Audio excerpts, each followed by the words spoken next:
All right, we should be good to go. Let me double check things here.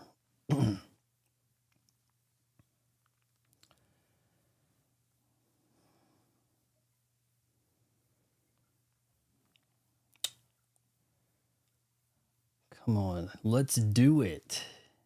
Oh, a survey. Of course, there got to be a survey, right? Skip. Can I hear myself? Can I kind of hear myself here? I don't know. Should be coming in. Let's do it. All right. Hey, not bad. See if I can kind of skip the live there. Is that kind of working? Yeah. All right. Oh, come on. Snap into a Slim Jim for me, baby. There we go. Goal. I can set a goal. Pick a goal. Set a timer. Shit. 5 super chats. That's the goal, I guess. It wants me to pick a goal, guys. So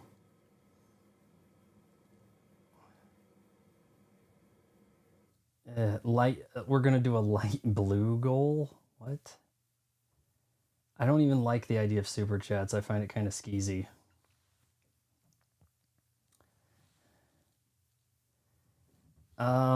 What are we gonna do if we hit this goal?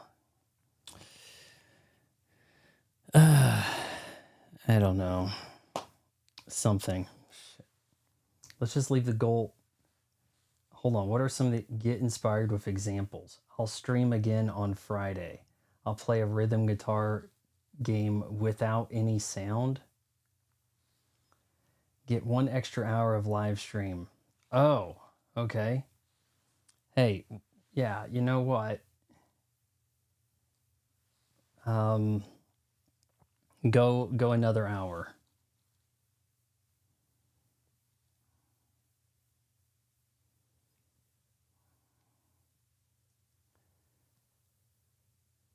Extend stream 1. Why is this a pain to write? Start goal. Okay, here we go.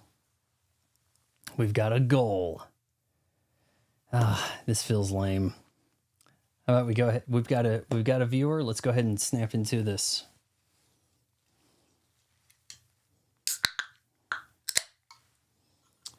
Oh yeah. I'm cracking out the good stuff for you guys tonight because it's classy night. We've got the Hugo Boss jacket. We've got Red Bull, sugar-free Red Bull, which I'm not even going to play around with you guys. Sugar-free Red Bull is like the best of the sugar-free energy drinks. It's like 95% Red Bull. Let me see is that a little too bright? Is that causing some trouble here? Yeah, we're going to go ahead and stop that. Tonight we are talking about, am I going to do a good intro? Probably not. We do have Reese's Pieces to eat, to dine. We're going to be talking about James Bond. I want your questions about Bond. Not bondage per se, but James Bond.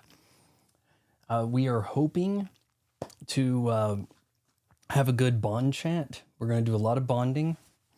And we are going to take other questions from members. I'm hoping to see some new members. Shot some members exclusive stuff last night in the snazzy jacket. And I'm hoping that we can grow that and do something pretty unique here on the platform. So first up, let's see if anybody wants to say hi. No, they don't. It's shocking how unpopular I am. I'm doing the stuff that would have made me popular in high school. The problem is it's over 20 years later. And the only way you could have got popular in high school when I was actually in high school was dominating football. Even if you're a track and field athlete, no one gave a shit. It was just kind of like Can you dunk or can you pass the football? And I'm not saying dunk the football, though. If you dunked the celebration, you could dunk the goalpost that's 10 feet high. Probably would have got mad respect from the cheerleaders. So, how about we dive into our topic of discussion here? James Bond. Who will be the next James Bond? What? Oh my God. So this is British GQ. At the head of all James Bond rumors, surely. I mean, these must be the guys who know their stuff. And they are saying, ooh, Daniel Craig's time as James Bond is over, and producer Barbara Broccoli has confirmed a reinvention is underway. So, who's next to step into 007's shoes? Look, I don't hate Eddie from Stranger Things, but there is just no way in hell that's working. This guy on the left, I've seen him in a Range Rover commercial. He was like playing polo in the lawn, and he had to like fetch a ball for somebody, and she had like a big dog and a lot of steps. And I was like, is he a tennis star? Like, who is this guy? Guy on the right, that's Craven the Hunter. He divorced his elderly wife so that he can be the next big thing over 10 years after Kick-Ass. So, yeah, weird situation here. I think we can rule out Eddie altogether. But I don't know if we really have the answer here. Theo James, is that the name of the guy that on the left? I don't know. Look, okay. Oh, hey, let's bring in a black guy. That, I think there is a strong possibility, and I'll get into why I think this is the case and how this is going to go down. So realistically, Joseph Quinn, you can rule that shit out. People were already upset that he wasn't like a super hot Johnny Storm. And his Fantastic Four movie hasn't even flopped yet. So we can't even get there. But I want you guys to consider something. All right? Consider this. Eddie Redmayne. Ooh, not happening. Nicholas Hoult. No way in hell. He not dashing good looking. As Lex Luthor, people are saying he's Agent 47. Luther Ford, we ain't doing a ginger. Finn Bennett, man, he's scary. His shirt is not sized correctly. And I've got to wonder, did this thing like break on me over here? Or no, it says it's working. The guy can't button his shirt right. He's not dashing. Oh, but we have a thug in the role as Daniel Craig. So why not Daniel Craig? Mini-me over here. This guy, whoa, geez. This Dua Lipa's, I never figured out how to say his name. I mean, her name. For some reason, I always thought it was like Dua Lipa. Like there was some kind of rhyming couplet type aspect to that. But evidently not. We've got on top messages. How come it's not on all messages?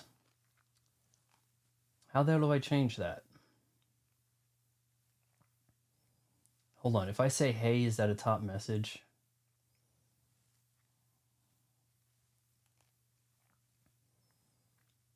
Top message, cut, nope. And we've screwed up all of this. Hold on, I'm busy screwing stuff up over here, guys.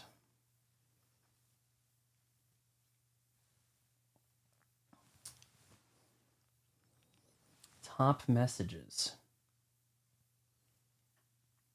Is it on a setting now where it's only going to show me if you guys are doing super chats? Is that what's happening here? I can't turn off top messages. So Dua Lipa, she's busy directing a Porsche commercial. What would I do? Vroom. Okay. Yep. Really selling cars with that. Aaron Pierre. Don't know, but I'm telling you, they're going to say stuff, is the world ready for a black James Bond? They're going to say that sort of stuff. And it could entirely be possible, and I'm going to tell you why. Man, we've got a long list here. Matt Smith, no way in hell.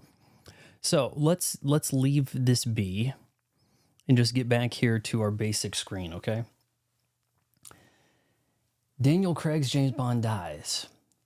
What path forward is there in post-lockdown? The theaters are struggling.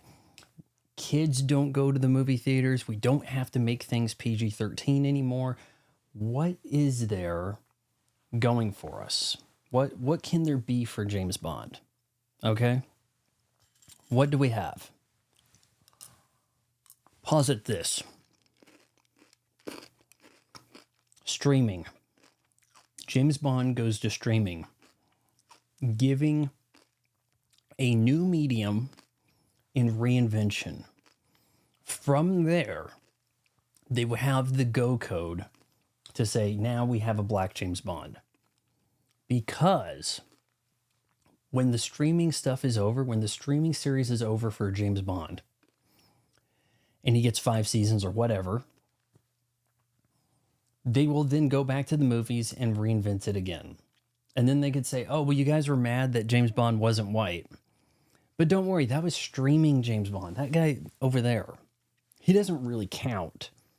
Like, we were starting again with a whole new thing, but like, if you want to do like James Bond Prime, like reestablish again, he's a movie guy, so we can make him white again for you.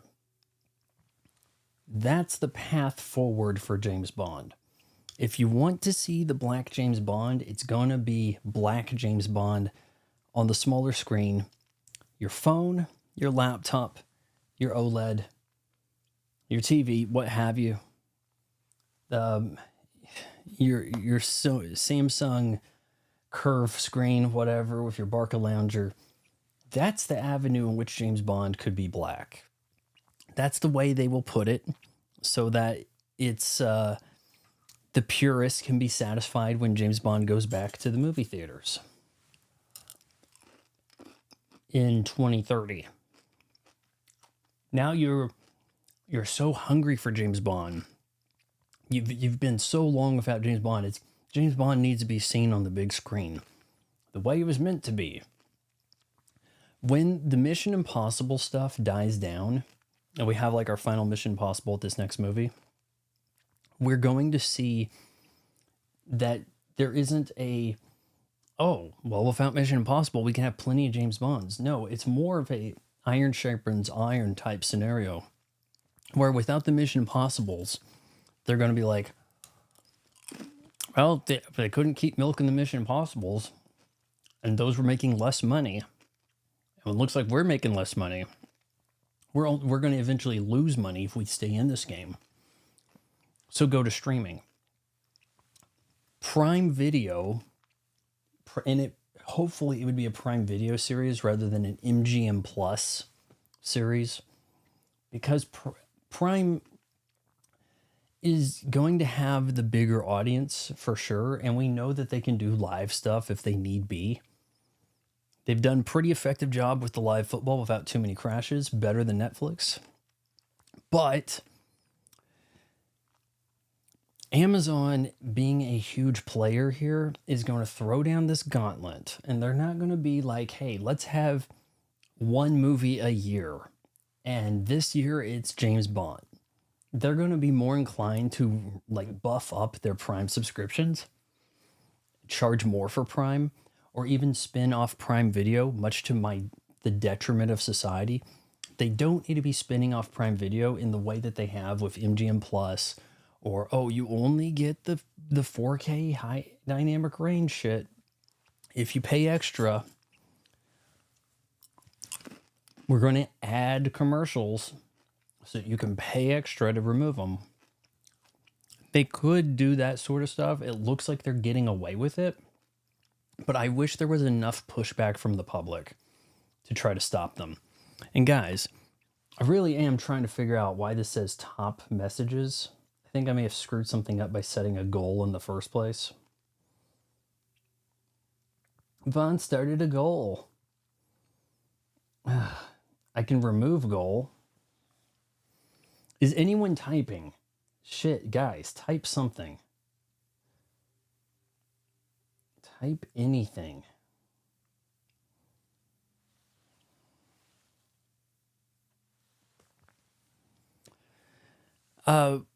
If I get a stream in with no chat at all, that'll be the end of the streams, because the market research would have said, "Oh, well, you're only going to be wasting more time doing this, so why do it at all?" See, that's how you end up not getting James Bond in theaters.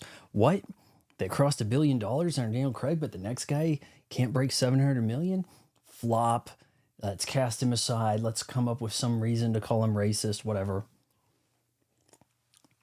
That's what will happen. New to here says, yo. Were you guys just not typing because you were feeling all my James Bond rumor vibes over here? Black James Bond is going to be streaming James Bond. James Bond heads to streaming. James Bond becomes black for streaming. Oh, but that was streaming version James Bond. You see how this is going to be marketed in a way that, oh, don't worry, America will get it. This is a different version of James Bond. Like how right now we've got Spider-Man, and it's like Spider-Man cartoon. I don't even know the name of it. But it's like, hey, at least it's Peter Parker. You happy enough? You get Peter Parker, he's white.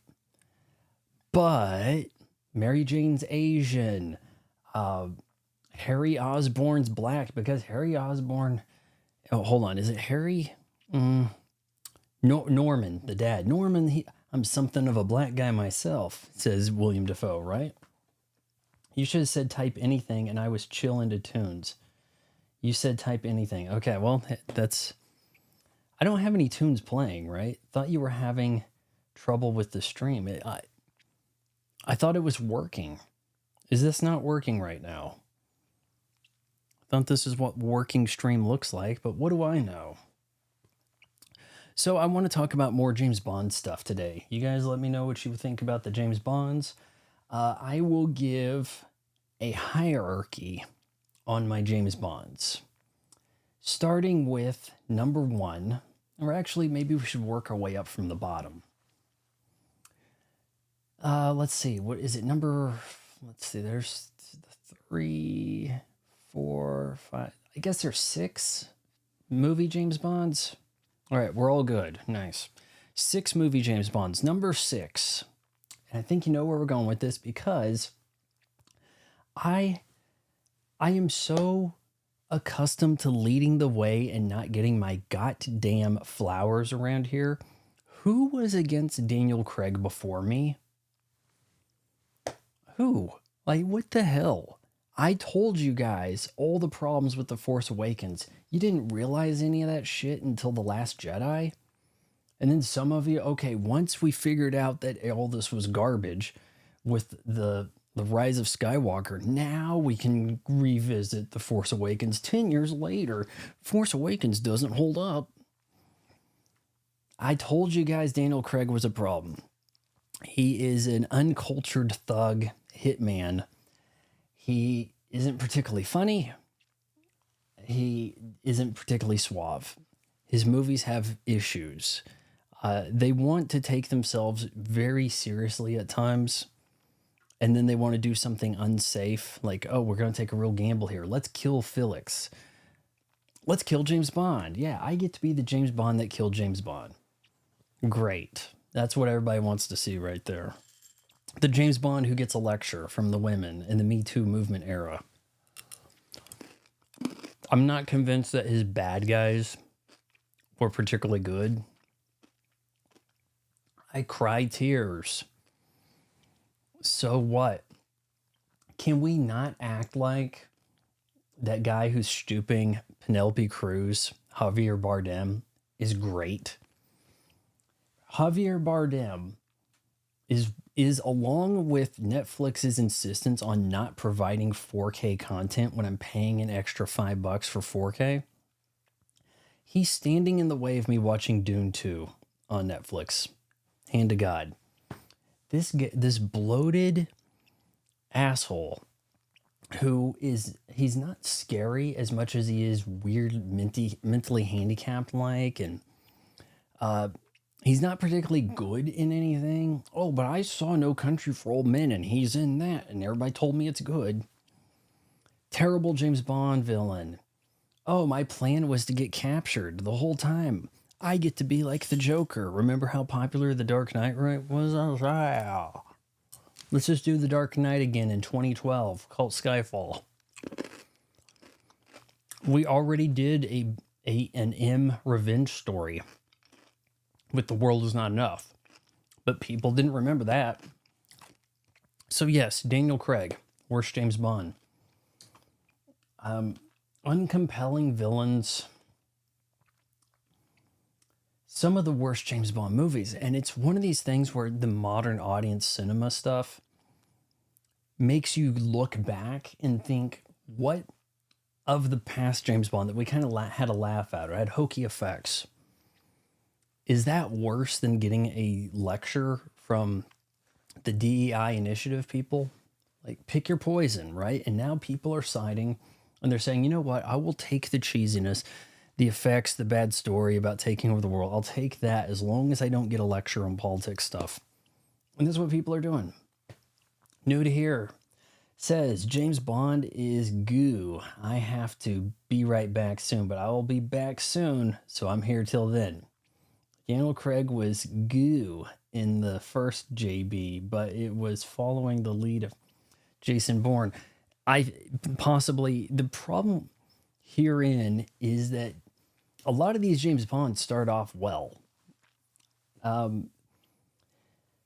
As first James Bonds go, as first movies as James Bond go, you might be able to say that Roger Moore had the worst first movie, because Live and Let Die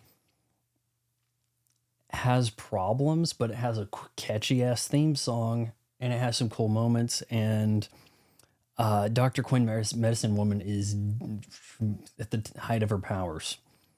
But most of the James Bonds start good. And Casino Royale, though front heavy with the action, and I'm not quite sure the plot was as grandiose as we've come to appreciate in a James Bond film, but it worked until they decided that all of these plots had to be daisy chained together, and it was not the way one is used to consuming James Bond, where things are status quo restored, new villain of the week, like an episode of Star Trek TNG. Instead, all the Daniel Craig stuff became very like, I keep getting this mixed up.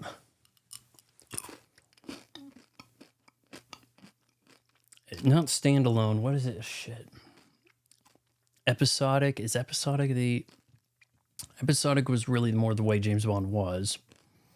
Serialized is largely the way the Daniel Craig stuff worked. Because even by the second film, by Quantum of Solace, with its awful title, he captures a guy and I'm like, who is that?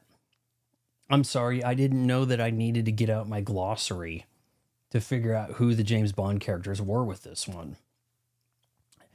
And yeah, that was in the time of Jason Bourne.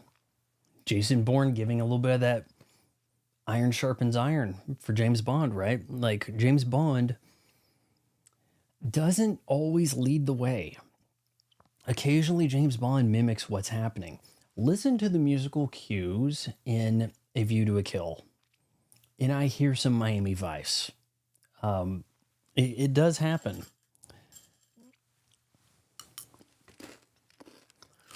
So, yes, Daniel Craig, worst James Bond. Next up, let's go George Lazenby.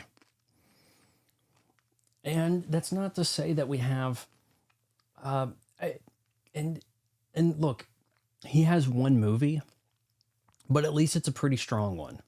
On Her Majesty's Secret Service. And I don't have any damn notes on me, okay? That is a pretty serious as shit movie, man. That's the first, like, avant-garde, new style of cinema. It like, that looks like something you could point to and be like, wow, there has been a culture shift with movies. People point to something like The Graduate or Bonnie and Clyde, and it's like, wow, okay, this is where things really turned with Hollywood. But more of an international flavor here. On Her Majesty's Secret Service, there's a lot of handheld action. It's very filmic. It doesn't look like a lot of weighed down static camera set through the motion stuff. There's also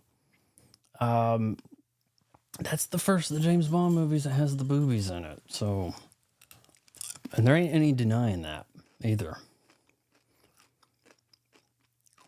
And it's more than a blink and you'll miss it. And James Bond reads a Playboy. We're going to give this movie a PG? Like, geez. Yeah, we hadn't... Oh, what's it going to be, R? Why not? There's some pretty heavy shit happening in that movie. Why couldn't that have been R? But he has one entry. His car is not super cool. Were they calling that a DB V8 at the time? Or were they... I think they might have called that a DBS, and then it became an Aston Martin V8. Which our next James Bond on the list here, if I can remember his name, because I just forgot it. License to Kill, Timothy Dalton. He's the third best James Bond, okay?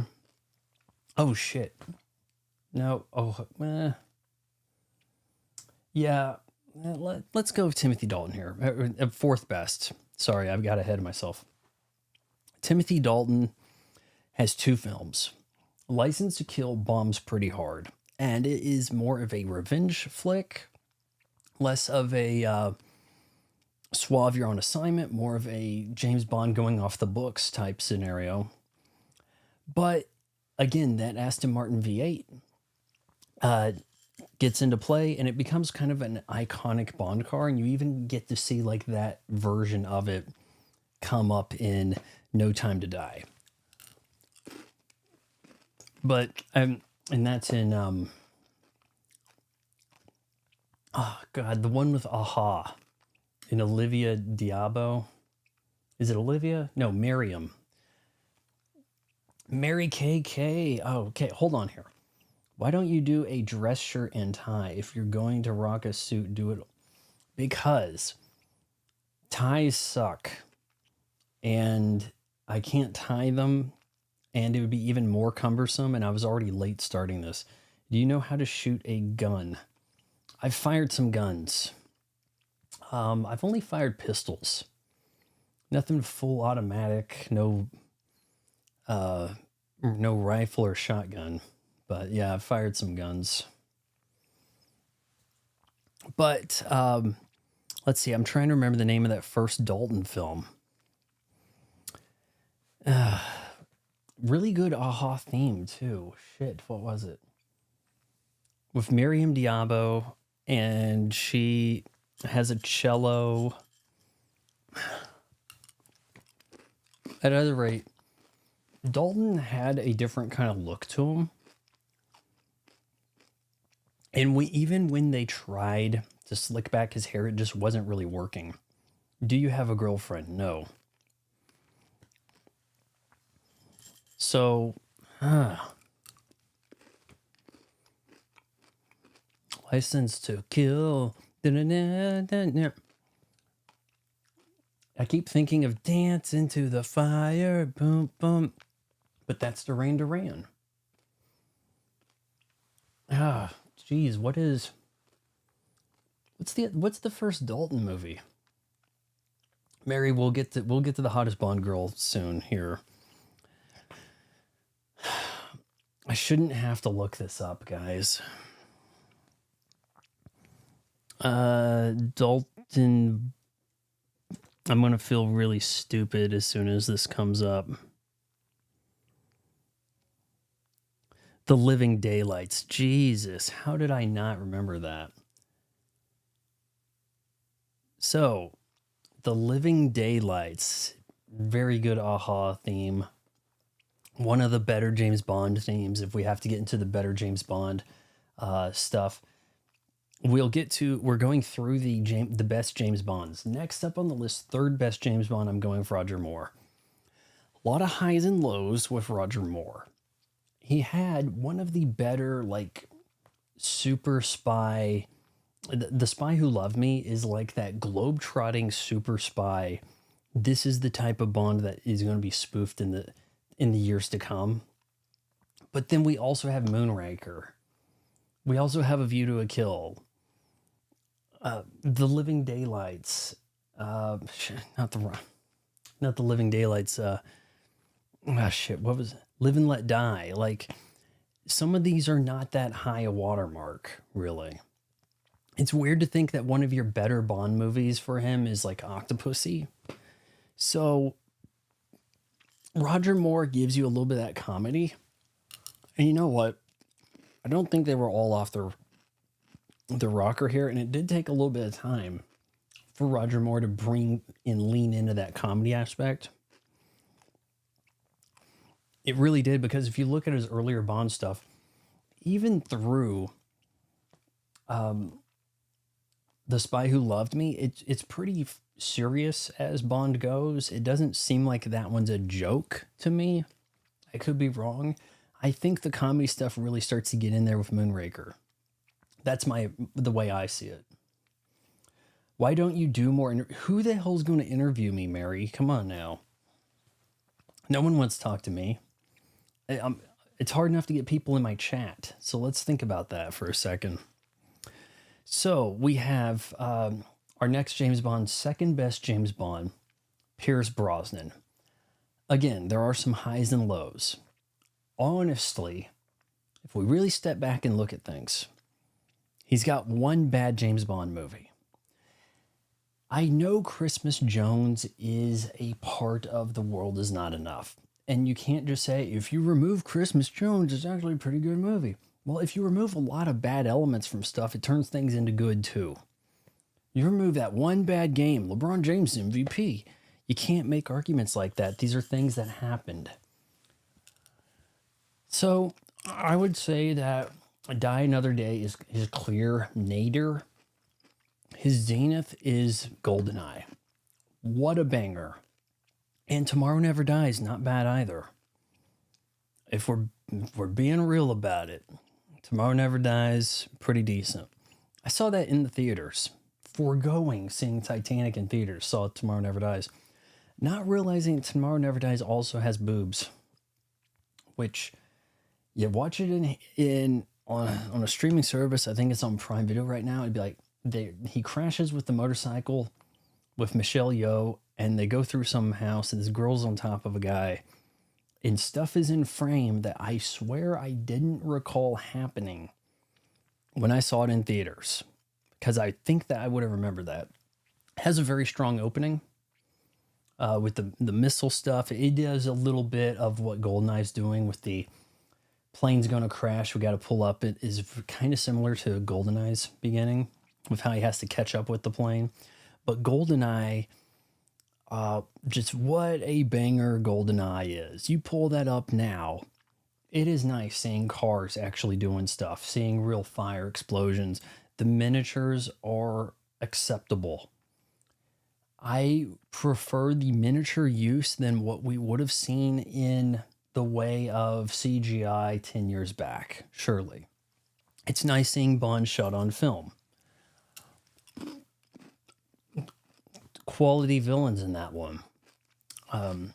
006, Xenia Onatopp. It's just good stuff. Don't have a lot of complaints there with GoldenEye. And obviously, best James Bond, Sean Connery. Starts off running pretty damn good. Laying the groundwork, doesn't have a lot of huge hits. Out the gate, revenue for Dr. No. I don't think it is actually until the third film releases with GoldenEye that they start to like package Dr. No with From Russia with Love. And maybe they do it as a double feature, or they put the three together. But I think they do run a double feature, and then those start making money because then now you have reached a demand and you have the supply, and they're shelling out them James Bonds the best they can. Doesn't really run into trouble in my eyes until he returns for the bizarrely toned, goofier, cancelable shit. Not Never Say Never Again. What's the bad Sean Connery James Bond films? God, I gotta.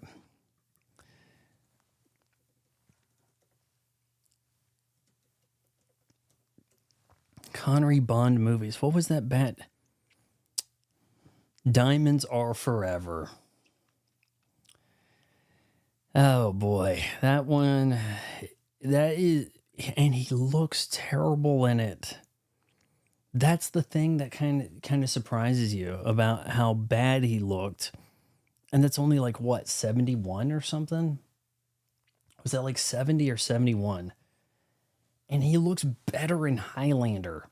He looks better in Highlander 2, to be frank, than he does in, well, does he look better in Never Say Never Again? Maybe. I feel like Sean Connery, when he decided to go the beard route, helped him out a great deal. But yes, Sean Connery, best James Bond.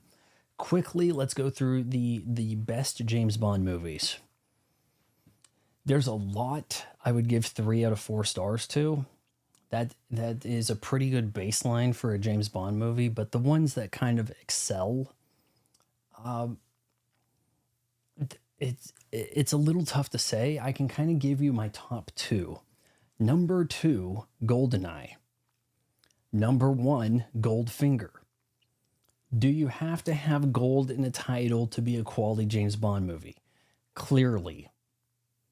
That's why there isn't a platinum hand. So, that's just the way it is. Hottest Bond girl. Man, here's the problem. A lot of these girls look their best in a James Bond movie and then not so much anywhere else.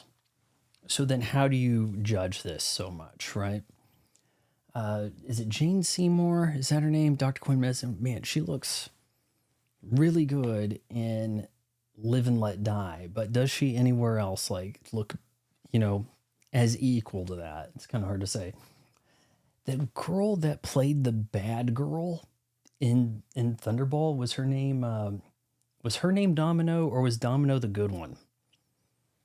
Dang. As 60s chicks go, like her and the Nova from Planet of the Apes, Raquel Welch. That's like a trifecta of something. So then, if we break it down into sort of era of Bond girls, move up a little bit. Roger Moore's hottest Bond girl. The one from the Russian spy. What was her name? Triple X from The Spy Who Loved Me. Let's go with her for Roger Moore's top Bond chick. And Dalton. You know what? Bit of a dark horse here on Dalton. But that gal that was married and died at the beginning, she was married to Tom Hanks and died before she said a word in Sleepless in Seattle. She got her hair cut short in License to Kill. I can't remember her name. I think it's Carrie, but she was married to the gray-haired guy from Pretty Woman for a bit. Carrie Lowell. I think they might have got divorced recently. Is that right? But I would give that as Dalton's. And for Pierce Brosnan, let's go with he's got some tough ones to choose from there, because Halle Berry preserved herself pretty well. But I'm going to go with Sophie Marceau there for Dalton's hottest Bond babe. That's the direction I'm going to take that one. Who should be next James Bond? I'm saying it's a black guy and it's going to be streaming. That's the direction James Bond's heading. Sorry. What do you need money for if you live with your parents for free? So with the memberships, I have hired an animator to make an intro for the special videos for the members. So we have that coming. So that's something that your membership money is going to. Also, it helps me acquire media to talk about. Turns out you do have to spend quite a bit if you're going to unbox things, media. Shoes in particular can be expensive. All this sort of stuff, you got to it takes some money to get through. And you don't want me being that guy who, hey, I'd like to thank my sponsor, like Rose and Anvil over there. Oh, I'd like to thank this boot company for sending me their boots and being a sponsor of this video so I can just glaze their boots in this 10-minute video that still has ads. Not going to say anything negative because I got free product and this is and they're paying me to make the video. You don't want that. You want honesty. And the YouTube stuff is just not on its own working. But at the same time, I do feel like people have to owe you money to really care about what you're doing. That is really the path I'm seeing on all the big channels. It's very much like people love the Critical Drinker because they give him money to acknowledge their existence in the super chat. If people aren't investing their money in me, they're not going to tell people to watch my channel. They're not going to share my links. It's probably been well over 5 years since anybody shared any of my stuff. Just put that to perspective. Now, if you owed me hundreds of dollars, you'd be like, I got to make sure this Vaughn guy's successful. I owe him so much money. Yeah, got to make sure my friends see this shit. That's really the way shit works. It's weird. You have to build a cult. So, goo. I meant good. I knew what you meant. Daniel Craig was goo in Casino Royale, right? Let's see, what time are we looking at here? He was so goo, man. Why don't you like my what if questions? Because the problem with the would you rather, or what would you do for 1 million? Would you prefer to have 1 million subs or 1 million mosquitoes or that you can unleash on your enemies? Let's try to keep things where it's realistic, it's a subject we can talk about versus weird hypothetical stuff that doesn't matter to anyone. What would you do if you could get away with 100 crimes? So what? Yeah, you can't pull it anyway, right? So why don't we have a discussion what do you think of I like this, tell me why it sucks. That would actually be a preferred question compared to what would you rather, who's hotter, this stuff doesn't make any sense.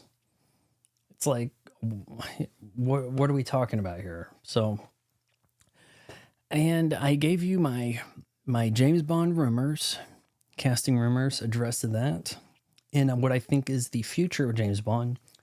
Ranked the James Bonds, ranked the movies, said the hottest Bond women. And I think what we have to say, that to wrap this up, put a button on it, worst James Bond movies probably belong to Craig. As I say that, I am thinking about Diamonds Are Forever. And yeah, I'm also thinking about Die Another Day and the litany of issues between these. The bad effects, the general goofiness.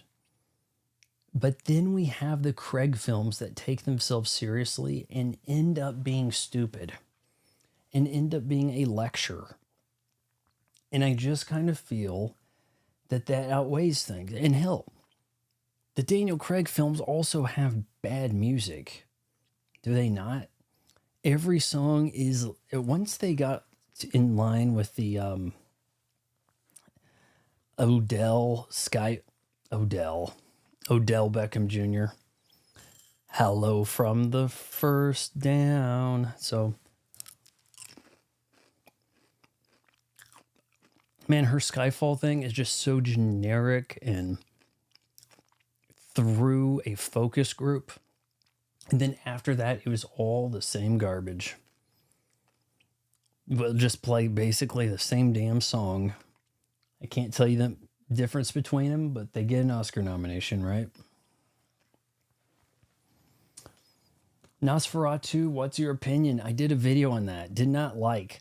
However, at the conclusion of the stream tonight, I'm going to watch a couple things on streaming on Prime Video. I started watching Brainstorm with the villain from A View to a Kill. And it has a lot of Oscar winners. I had watched part of it before, was meaning to get through it. From the director of some sci-fi from back in the day, Silent Running, and he also did the effects in Blade Runner, the original. But I'm going to watch that, and I'm going to watch the 79 Nosferatu. And in part because I know Red Letter Media put their Nosferatu video out like a day ago. And of course you have Jay Bauman completely glazing this movie, which is to be expected. Jay Bauman really likes schlock and anything that wants to be pretentious. And this is right up his alley. So look, to have a guy that you can know where he's going to weigh in on this stuff before seeing the video, that he's that predictable, it kind of tells you that his opinion is pretty dull. So I was more inclined to listen to what Mike Stucklasa was going to say. But they started talking about that 70s Nosferatu, and I'm like, they're going to spoil this shit.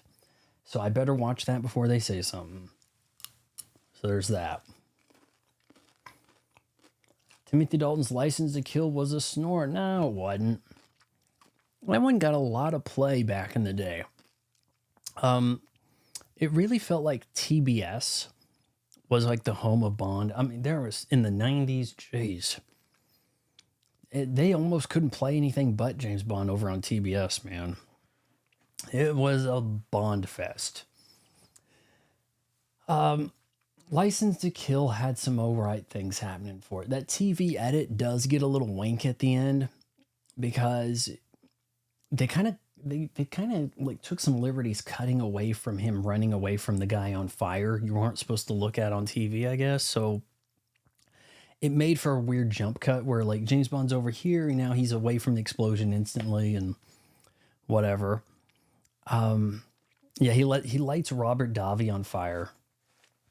But you know, I didn't find any major issues with License to Kill, to be real with you. It feels production-wise dated compared to some of the stuff that was really crushing it in the box office at the time, right? It doesn't look nearly as good as Indiana Jones: The Last Crusade. It doesn't look nearly as good as Batman. So it has production limitations, that's for sure. What's your opinion of Octopussy? I don't mind it. It has an interesting plot, and it's kind of like, hey, the plot is we have a bunch of tanks and they're going to run into Europe, which is kind of weird.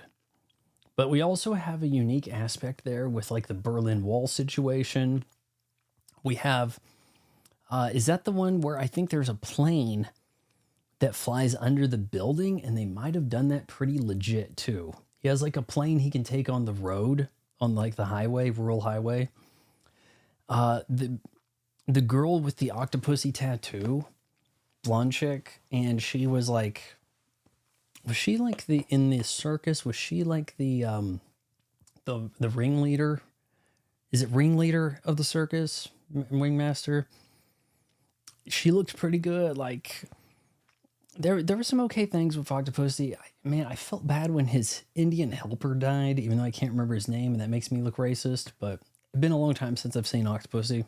You know, well, I say been a long time, but Jesus, was it like 10 years ago that I was reviewing like all the old Bond movies, and I just like did them like boom, boom, boom.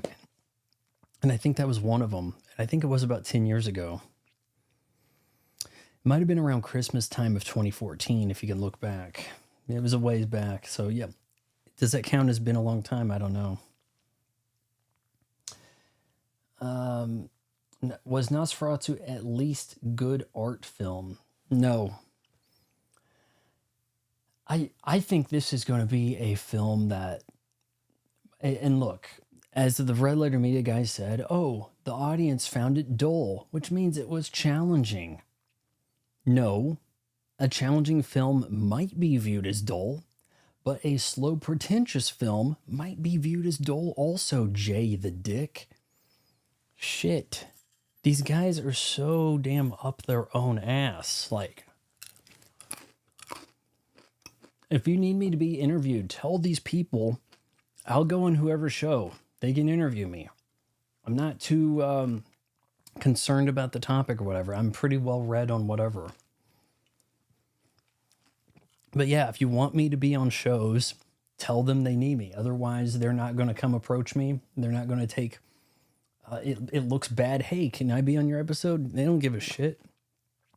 I mean, I don't have a million subs. What, they don't feel like they have anything to gain from it, right? But no, the movie was needlessly dark visually. I felt like I could make out what was happening in the theater, but I have to wonder if that's going to translate well at home. When people are watching it on Peacock and 4K, is it going to get that kind of bad 4K Dolby Vision transfer where it's going to be unintelligible at night and just like a haze of black everywhere? Could be. I didn't find it particularly artsy either. There were just a few things that I thought were fairly effective with the camera movement and the real lack of sound effects at times made things more surreal.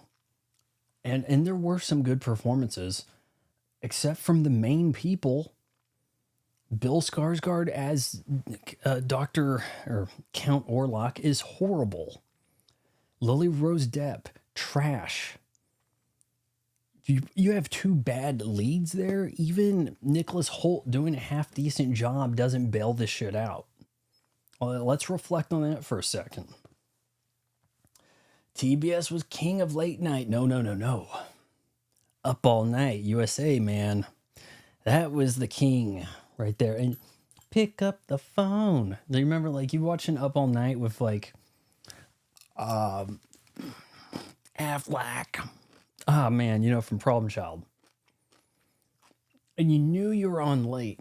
You knew you were up to way past your bedtime when all of the like commercials became about calling women and talking on the phone. And it wasn't some Miss Cleo read your fortune thing. There must have been like a thing in the 90s where, despite having access to Playboy, boys would rather talk to who they think might be a cute girl online, and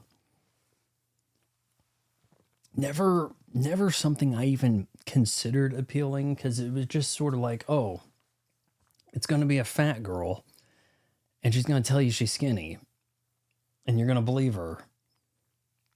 What else could it be, right? And then it costs like a ton of money to talk. Yeah, that was USA Up All Night for you. Let's see what we got here. Even Diamonds Are Forever is better than License to Kill. No, it is not. Diamonds Are Forever. Ugh. Big no. New to here, you need to sign up for a membership. You're missing out. I have a... Look, I'm going to put it this way. I shot a video yesterday that might get my channel deleted or reprimanded and locked out for 2 weeks. because that's the sort of thing that happens when you break the community rules. So there is a chance that will happen, and you don't want to miss out. Come on, don't call me on punctuation, man. The Indian helper was the famous midget who killed himself. His organs would not stop growing. Ouch. What? Nah, he had an Indian helper who drove like the auto rickshaw. I don't think he was a midget. Organs wouldn't stop growing. I'm gonna have to look that up. I felt really bad when they got him, because it was like, oh man, James Bond's got a helper in a strange land, and he's a good guy, and he got shot or something. Like he was waiting for him, and it's like, no, they got me. Or it was bad.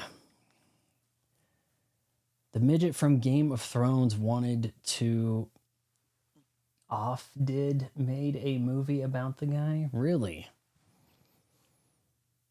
You're telling me James Bond's helper in Octopussy, the Indian guy who drove the rickshaw and they had like a bit of a crowded rickshaw chase, auto rickshaw, little cart, that guy was a midget whose organs wouldn't stop growing. That's what you're saying here.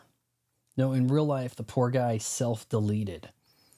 Okay, we're going to pull up some stuff. Let's go over here.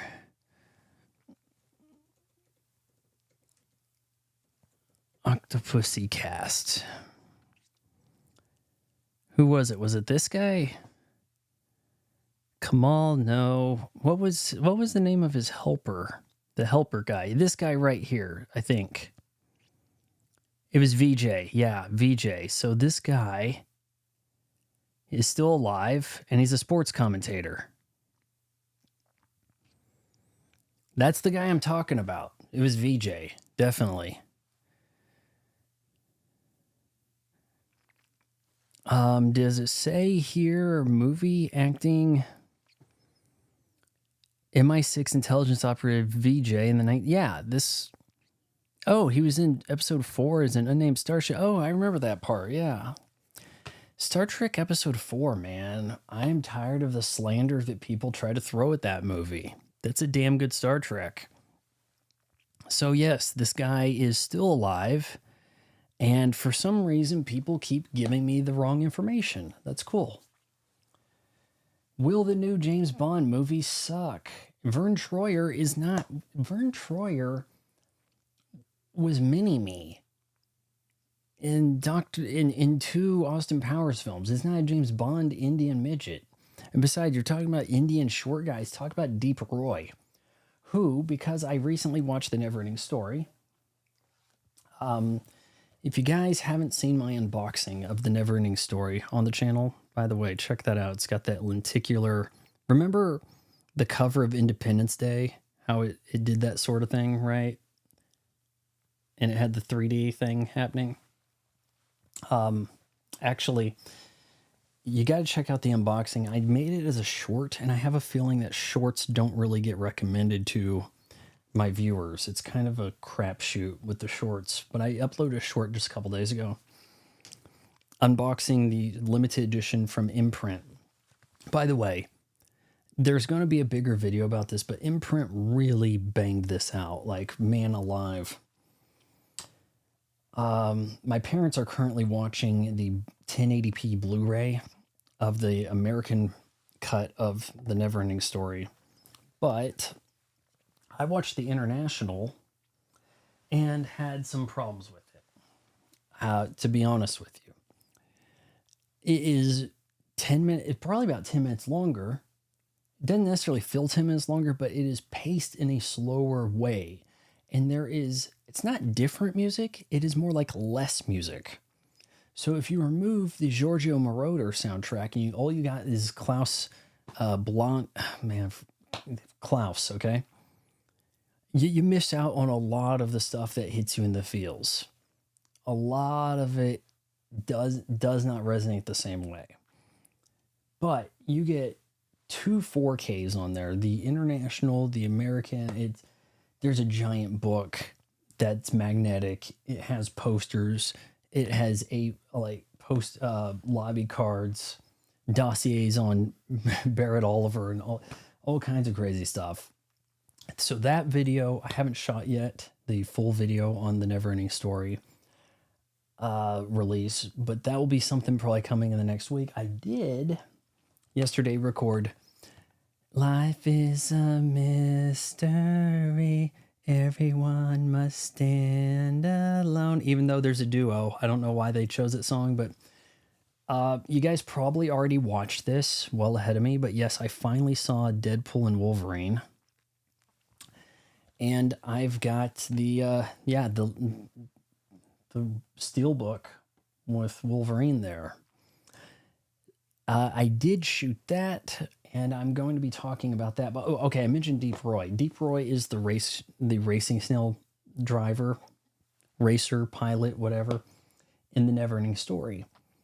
He was also an extra in a movie I watched last night, which I can't reach that right now. Sudden Death with Jean-Claude Van Damme. He doubled for Van Damme's daughter when she's hanging from the scoreboard near the end of the movie. And I was like, oh, that can't be her. They got somebody else. And it turned out to be Deep Roy. My understanding of this, and I'm going to have to investigate further, the racing snail guy has a different voice in the American version of the Neverending Story versus the international, the German extended cut that's actually in English. In the European extended one, he has a southern accent. And supposedly, that's Deep Roy's actual voice. So instead of, well, what are we waiting for? Let's go to the Ivory Tower. It's, what are we waiting for? Let's go to the Ivory Tower. And I'm like, wait a minute. This ain't hitting the same way, bub. So, yes. The Deadpool and Wolverine, that'll come, sometime next week, surely. I may even... I'm going to have to write out a lot of stuff to cover everything I have to say about the Neverending Story. It's one of my favorites. So I know you guys are going to want a longer kind of video about that goes into more detail and has ad breaks in the middle and all that snazzy stuff, right? Hervé Villechaize, I saw that name come up there. And no, or maybe I didn't.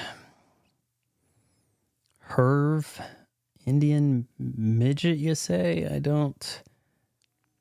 Yeah, I don't. I think you might be thinking of something else. That's not Octopussy. The guy you're talking about is from The Man with the Golden Gun, right? The man I'm referring to, my bad, standing inside misnaming. Vaughn, I do need to pay you to be a co-host, or what the freak? Do I need to? What are you? You're not hosting a show, right? New to here, do you have a show? Like, I don't know what you're saying, but yes, you were talking about the guy from The Man with the Golden Gun who was on Fantasy Island, and that is not the same movie as Octopussy. Man with the Golden Gun, no hitmans, and yeah. So hold on, let me pull that up. This dude, the Man with the Golden Gun. See, I think you got that confused because Maud Adams is also in The Man with the Golden Gun, and she is Octopussy in Octopussy. There are a couple of occasions where women have returned in different roles in James Bond. The girl who raises the eyebrow, like, and then Sean Connery's like, James Bond the first time, she actually returns in the next movie. And she was a pretty hot one, man. Let me tell you, she was not bad looking. Died a few years ago, I think. But she didn't get killed. Played the same character. She was just kind of like chilling with him next to a river at the beginning of From Russia with Love. And then never seen from again. But yeah, you've got your guys mixed up. I don't know how else to say it. That was not meant to be a run-on sentence. Please read each sentence individually. Thanks. Stand beside. My bad on the name, but I stand. Misnaming. I don't know what you're trying to say here, but yes, you got the wrong Dwarf. So, yeah, I'm pretty sure I'm right about that. And also, that's not Deep Roy. And yeah, but yeah, I think you got your Octopussy mixed up with your man with the golden gun. Did we cover enough James Bond things? I know I didn't say anything that made me sound terribly scholarly. I've seen most of the James Bond films probably 3 times a piece. But with the newer Craig stuff, I have been much less inclined to watch again, if we're being brutally honest here. So that's what I know about that. Well, let's go ahead and end our goal, you guys. No, you failed me, or what? Extend stream 1 hour, set another goal. Goal ended, nothing happened. Which is fine. I was just kind of tinkering around with that. See, the problem is, it's the people. I'm telling you, the only way to do things on this platform is to just get money thrown at you. YouTube says, hey, here's a stream that's generating a lot of money that has a ton of super chats. We need to make more people watch it. And then it sees me, and it's like, we don't need anyone being alerted to this, watching it. They're not throwing down money for super chats. Why would we put this as recommended content in the feed or anything? YouTube says what's making us the most money, and that's what everybody needs to do. So if everybody wants to talk about California fires instead of James Bond, that's what you end up with. I did talk about the fires on the podcast. So the podcast new episode was up today, shortly before the stream started. So check out Even My Mom Has a Podcast. We talked about the fire situation. And it is quite tragic that somehow LeBron James' house has been avoided. Was really hoping that if one house was going to get lit ablaze, it would at least be his. But most of my friends in the area seem to have currently fled. And it is a little wishy-washy on whether or not their house got claimed or not. So I'm hoping things worked out well for them. And that maybe one of these... what are they called? Traveling guests of our nation does something to LeBron James' house. While he can get away with it. Because Gavin Newsom has screwed up California so bad. People are like, hey, we can do all this looting because we're going to wait for the National Guard to get here. Like, why wasn't the National Guard in on this? Their fire hydrants are dry and they have an ocean. Oh, but they don't want to disturb the settlement of some fish. So they sacrifice all their houses to protect some asshole fish that might be endangered. And you play dumb games, you win dumb prizes. There was one girl talking about all the looters coming in her neighborhood, and she stepped on the glass, She was like, yeah, then thousands of people came into the neighborhood to take things and she didn't want to say what they looked like. This is the thing she voted for. She voted blue and she had to report this correctly. And now they're getting a piece of what they voted for. And, unfortunately, there's a lot of innocent people who are paying the price because too many assholes thought they knew better.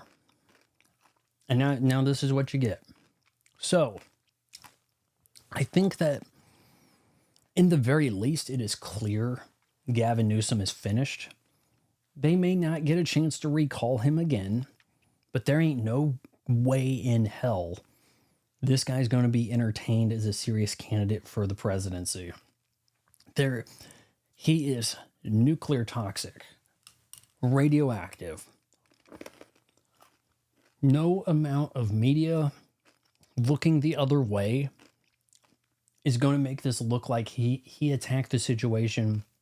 It's because of Gavin Newsom the fire wasn't worse, right? There is no spin that makes this guy a hero. Thank God. Vaughn, do you do this whole show off your phone or off your laptop? Currently, as you can see here, I have a pretty damn expensive microphone. The laptop is over here. The Sony, what is it, ZV-1E10 something? I've got a light over this way. This is not on the phone. The vertical stuff, the vertical lives are on the phone. And the problem with the verticals, among other things, the image quality is pretty crap, but boy, did they drop a lot of frames. Boy, did the audio cut out. This seems to be pretty consistent and strong compared. I'm running this through OBS on a MacBook, and that's the way I'm doing this. There's tons of lights set up. We got a whole studio thing happening over here. I shouldn't have left that green light on. It's probably giving me a little bit of green on one side of my face. I don't know if you guys can see that, but the vertical, the trouble is that the vertical lives get recommended to people, so you will gain new viewers by doing the mobile style vertical live.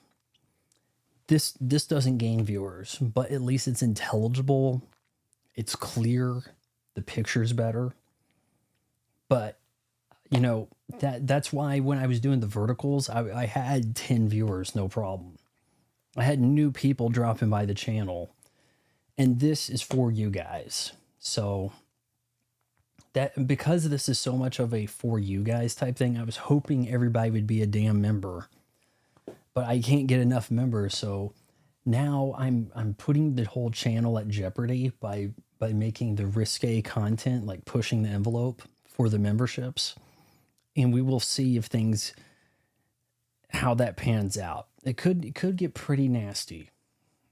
Pretty good. Look, there is a really good chance I get some kind of trouble from this because YouTube's got these community guidelines, and I'm like, look, immediate members only. It's 18 plus. You guys wanted me to do channel memberships. I don't know what you expected to happen over here. So we'll see. You know, shit. Vaughn, what mainstream news do you watch besides Fox News? I don't watch Fox News. I haven't had cable in a while. Cut cable few years back. Been bouncing around between them, and the only time I watch the national news is so much if I'm like eating with my folks and trying to keep an eye on them and seeing how the slant at which things are being reported and how these outlets are taking advantage of the old people and leading them to believe certain things. Norah O'Donnell is the worst offender. So bad so that I think that's why she's leaving. And she's leaving the national news desk so that she can do like the Barbara Walters thing and be like, okay, so I don't host the evening news, but I still get paid a whole lot to do special one-on-one interviews with a cheesecloth over the screen, right? So, yes, there is that. Lester Holt has his own problems. David Muir, I know people are coming down on him for the clothespins in the back. His false fireman jacket with the clothespins to make it look slim fit. I don't think that we can entirely put that upon him. There's a crew that does this. He's not shooting this himself. He's reading a lot of the lines that are coming in to him from New York. And he has makeup and wardrobe.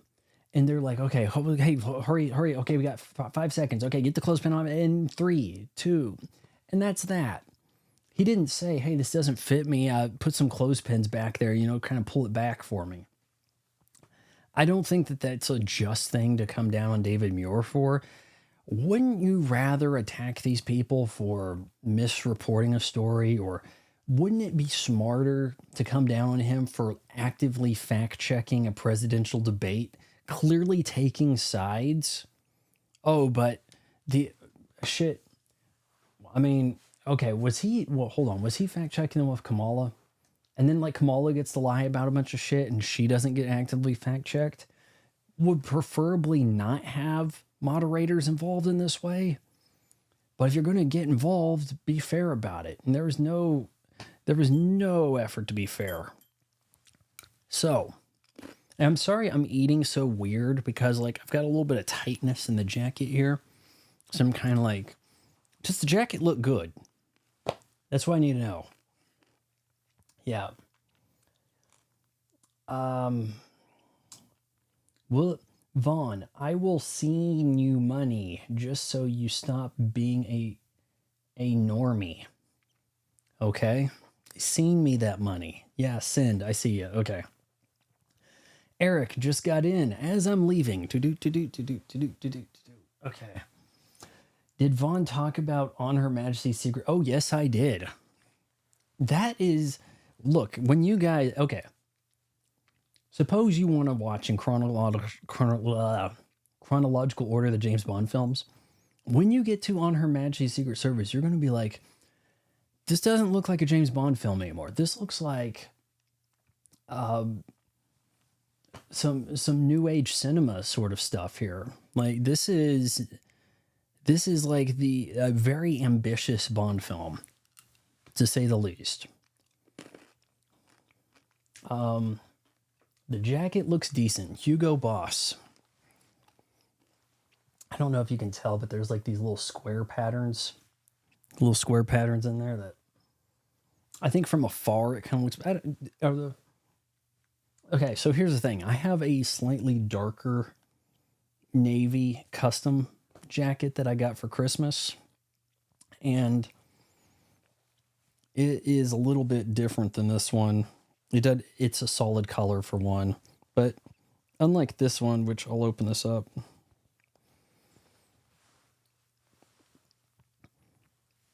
Can you see my armpit stains there? Yeah, so this is Boss. It's slim fit. It's not bad. The other one is part of a two-piece suit that I'm expecting to probably wear, for gigs and whatever, to kind of seem like I might be presentable, try to trick people in that regard. And it has a pattern liner with like gold, and it has my name on it. It's kind of neat, but it's a solid color, fairly similar to this. But yeah, I will let you guys know, some of you are members and you're aware of some stuff's happening. There is a rebrand in the process for the channel. And as such, we're going to get a look overhaul. We will be doing more stuff in jackets and things. And the lives, I am expecting to wear basketball jerseys to kind of like, it kind of makes it look like a look behind the scenes. Like, okay, super polished edited video versus some slob who comes in here and reads to you. That's the kind of vibe I want to go for. But the plan is to bring back the Legendary Badass branding full on. I still have used that and retained it for my gaming stuff, but I think going forward, we're going to have full on Legendary Badass.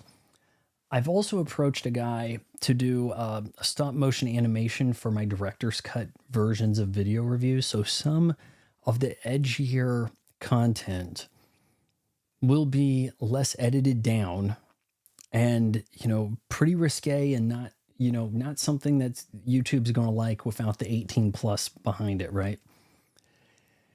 But I feel like because it is mainstream media or available on these things, and YouTube will let you rent a movie that does as bad, I shouldn't be the one catching arrows for going down this path.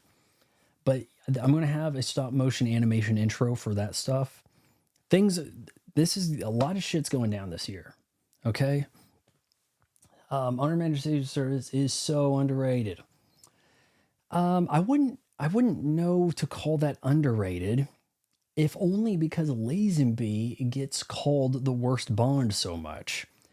He gets called the worst Bond only because he has one movie. But he didn't make a bad movie, so then what are you going to do, right?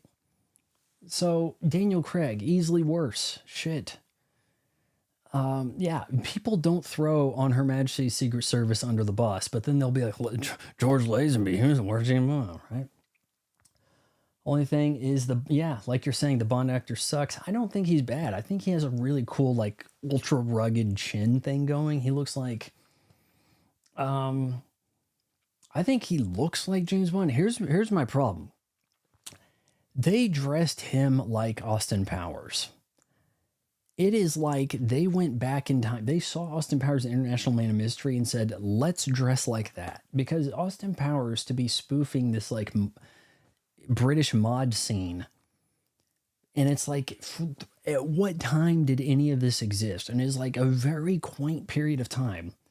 And that's the look this unfortunate James Bond gets saddled with the pirate shirt, fluffy thing. You know, he's got like the Christopher Columbus collar. Oh, jeez.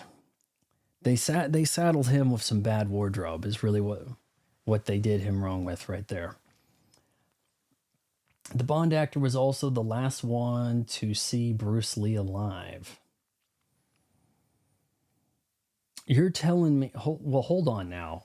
Wait, you're saying George Lazenby and Bruce Lee were hanging out, and then you think he might have like poisoned him, and then that took Bruce Lee? Like, is that what you're trying to say? Vaughn, did you want me to see if you can be on MLC with Kevin Brennan? You better be good though, because Kevin will eat you. What's MLC and Kevin Brennan? I'm gonna have to look that up. Most extreme challenge? What you know, the bad thing is I think you mentioned something about this like a week ago. Kevin Brennan, characters, MLC, the MLC podcast. Misery Loves Company is the GOAT. He live streams Monday through Friday. I mean, yeah, I don't mind being a guest on things. I sure hope my internet can keep pace. What's his podcast about? Because I'm pretty damn miserable. I don't think you really want to give me company. I don't know how you can see. Okay, now you write it there. After I look it up. Yeah.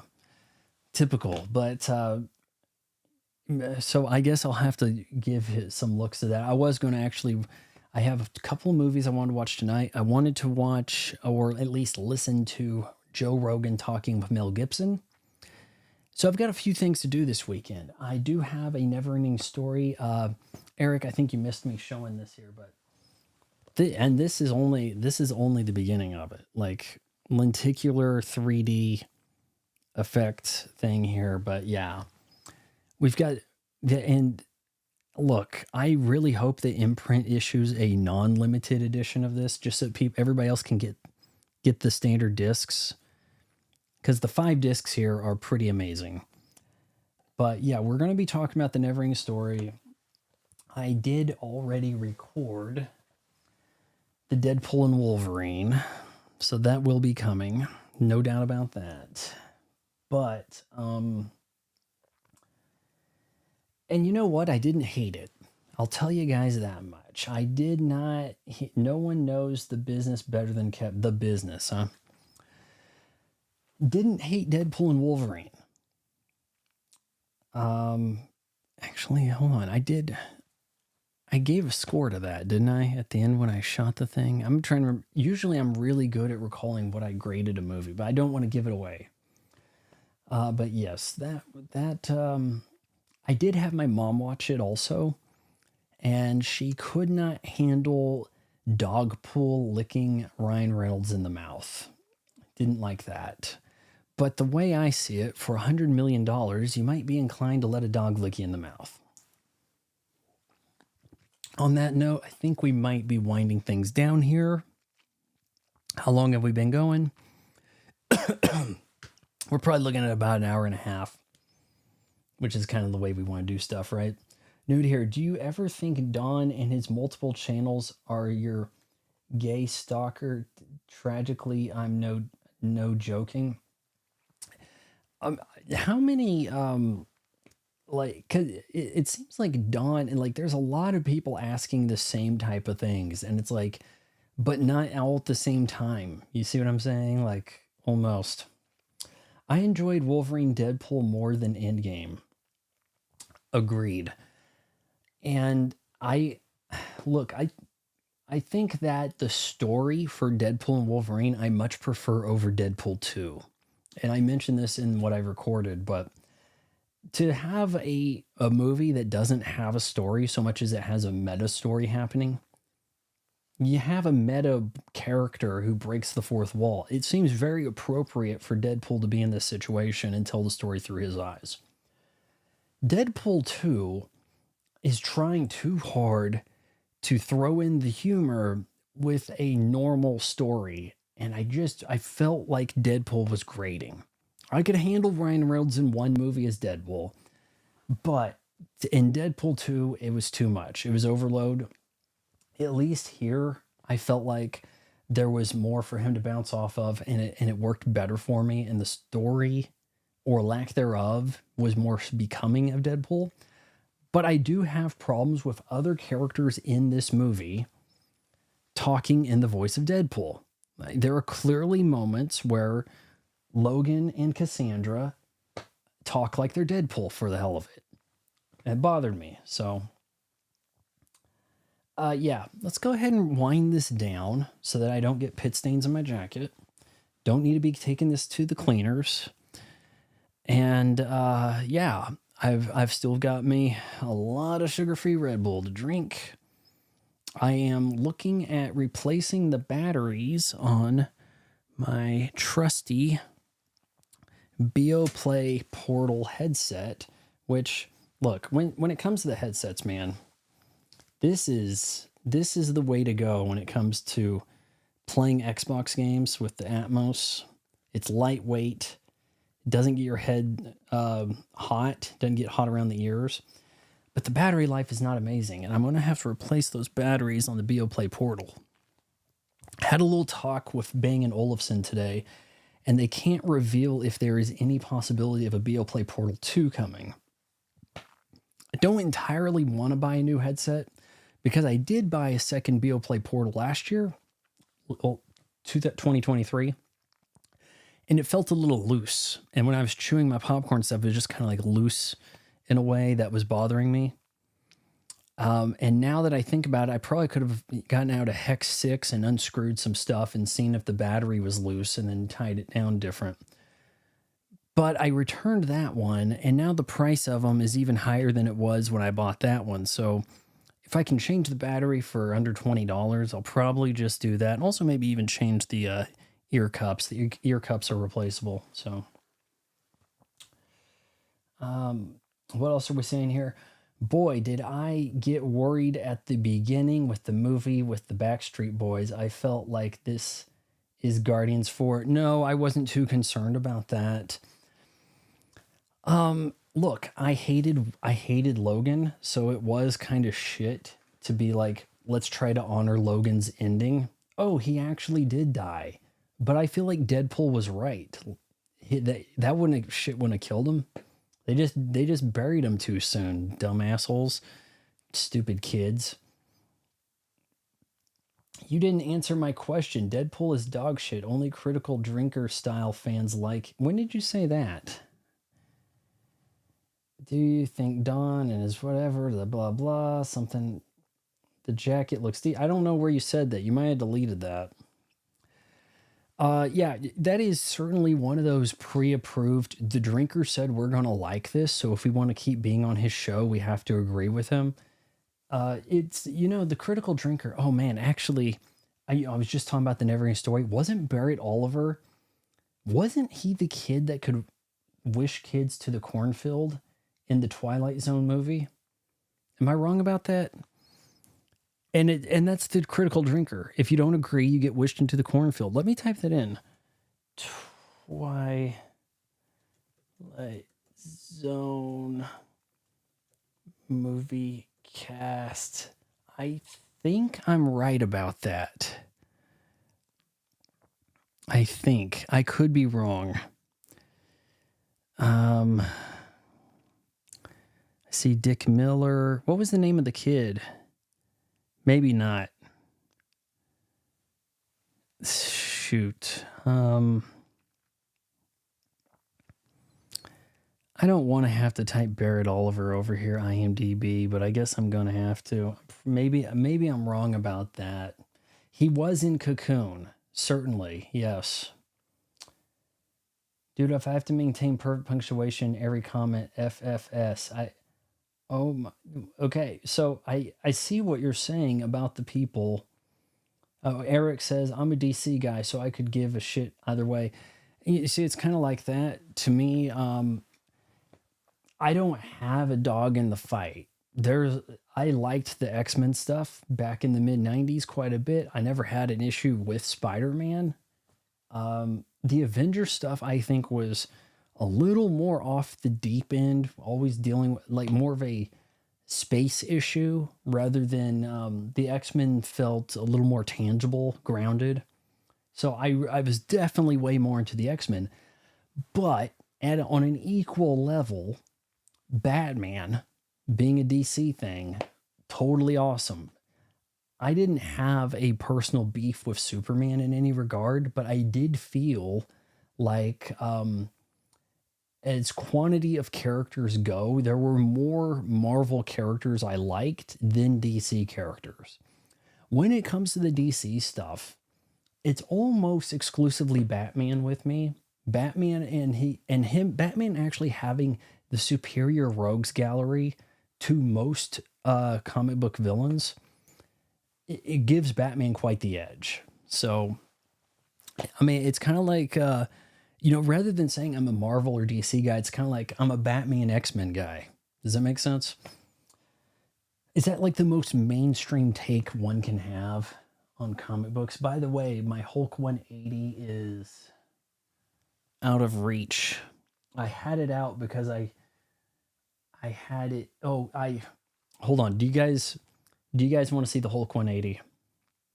First appearance of Wolverine. I can get up and reach it without knocking shit over. So let me know if that needs to come up. I'm going to type in Barrett Oliver over here.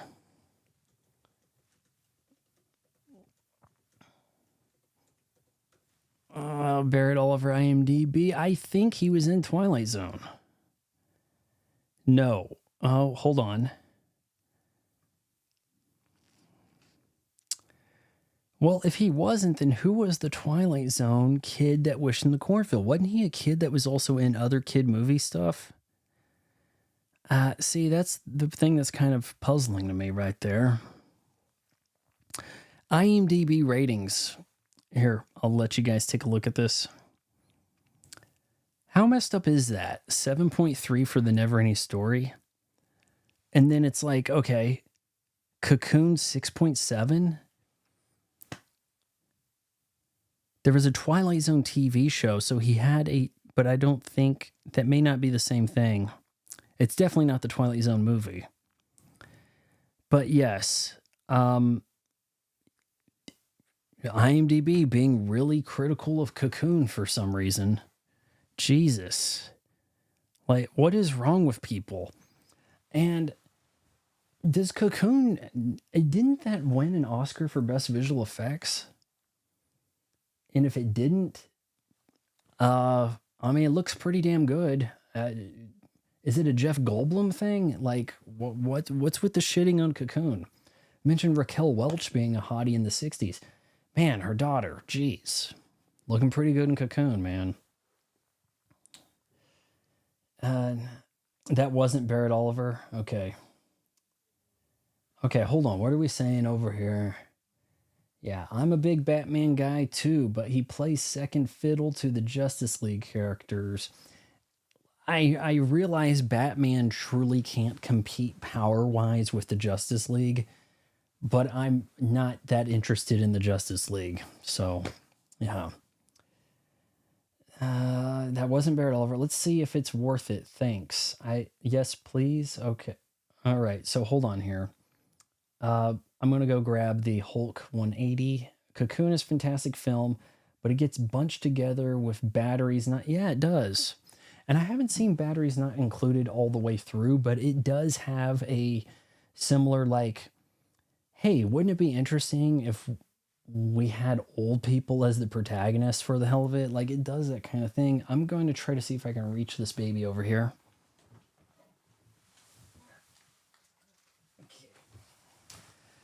Dun, dun, dun. Dun, dun, dun, dun. There it is, guys. Hulk 180.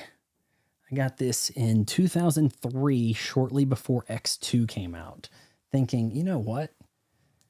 As I go into college here, and I don't like the way that CGC has this like strip that kind of came off in time up here, but I thought this thing was Gem Mint 10. I sent it in to get graded, and they said, nope, it has a chip on the front. And then you really have to look for it too, but otherwise it is really quite good condition. White pages for an 8.0, pretty hard to come by. Actually, the white pages altogether are kind of tough, but yeah, there's a chip in the cover, and I think the plastic here is just kind of, why is that something in there? Am I going to have to get...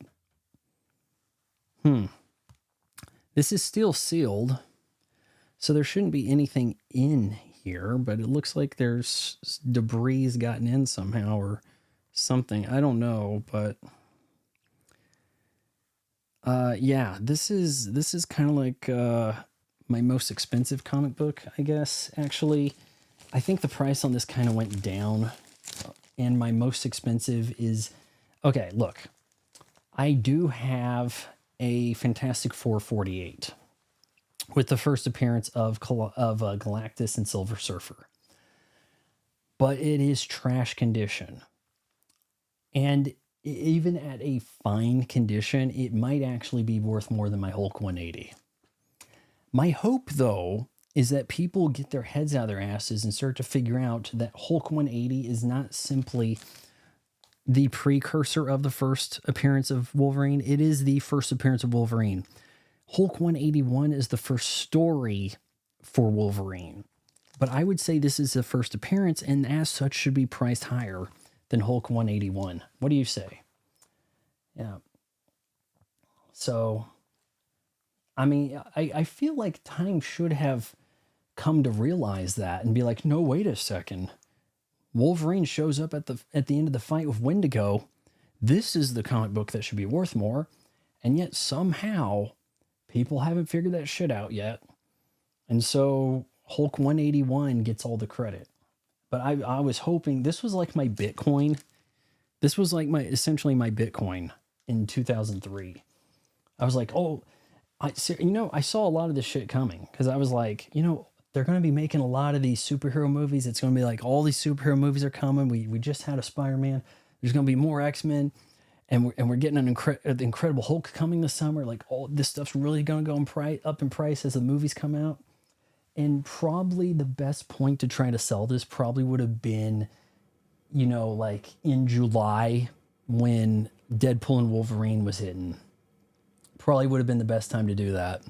So, on that note, I do think we should be winding things down so I can watch some movies. Got a few movies to watch tonight and things to listen to. You go ahead and tell whoever show you want me to be on. You tell them. You tell them my daddy said you get your ass beat, LeBron James or whatever, Steph Curry's daughter says. I don't mind being on these shows if people are polite. Why treat a guest like shit? Is that going to elevate you in some way? So if to step into another gotcha interview, I don't feel like I have time for that. I'm too busy over here trying to get myself demonetized. So if you made it this far, wait until marriage counseling.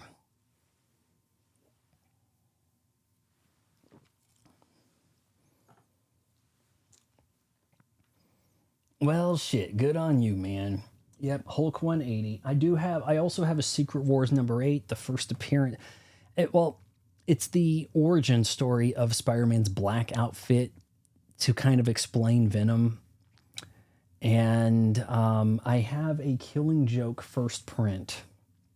Ungraded, but it's probably like... Oh, by the way, the Secret Wars number 8 is like a 9.8, but a lot of them are. And the Killing Joke is a first print, and it's like, pristine also. I haven't actually read it because, I was a little concerned actually with damaging it, but I actually got it right at the end of 2008 when all the shit was going bad with the economy. So yeah, comic books were kind of my investment answer, but that and Apple stock when I got it really damn cheap. So yeah, they're going to end things. See you guys later.